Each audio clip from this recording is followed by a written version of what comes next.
మిర్చికి నష్టాల ఘాటు అంటూ ఈనాడు అమరావతి ఎడిషను, పల్నాడు ఎడిషన్లో గురువారం ఒక వార్త వేశారు. ఇది చరణమే. ఇప్పుడు వచ్చే వార్తలన్నీ ఒకే రకంగా ఉంటున్నాయి. అందుకని చెప్పి వార్త పూర్తిగా చదవట్లేదు. ముఖ్యమైన పాయింట్లు ఉంటే వాటిని వరకు హైలైట్ చేసి బ్రీఫ్గా చెప్పుకుందాం.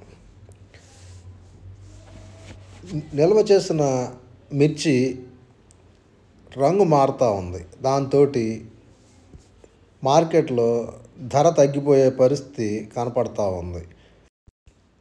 అంతేకాకుండా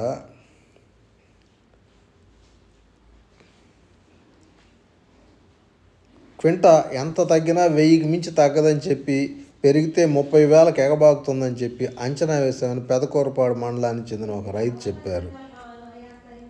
అప్పటి నుంచి ధరలు తగ్గుముఖం పడుతూ వచ్చాయని, ఇప్పుడు గత్యంతరం లేక క్వింటా 15,000 వరకు నష్టపోయి విక్రయిస్తున్నామని ఆయన ఆవేదన వ్యక్తం చేశారు. అందరి మిరప రైతుల పరిస్థితి ఇంచుమించు ఇదే విధంగా ఉంది కోల్డ్ స్టోరేజ్లో పెట్టిన వాళ్ళకి. ఇంకా ముఖ్యమైన పాయింట్ ఏంటంటే, ప్రస్తుతం మార్కెట్లో ఇబ్బడిముబ్బడిగా మిర్చి నిల్వలు ఉండటంతో మంచి ధర వచ్చే అవకాశమే కనిపించడం లేదు.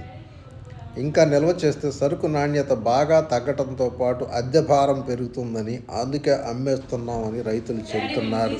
మరోవైపు ఎగుమతులు ఆశాజనకంగా లేకపోవడం, దేశీయంగానూ డిమాండ్ లేకపోవడంతో ధరలపై ప్రభావం చూపుతూ ఉన్నాయి. ప్రస్తుతం రోజువారీ సగటున 50,000కు పైగా మిర్చి బస్తాలు యార్డుకు వస్తుండగా కేవలం 70% విక్రయాలే జరుగుతూ ఉన్నాయి.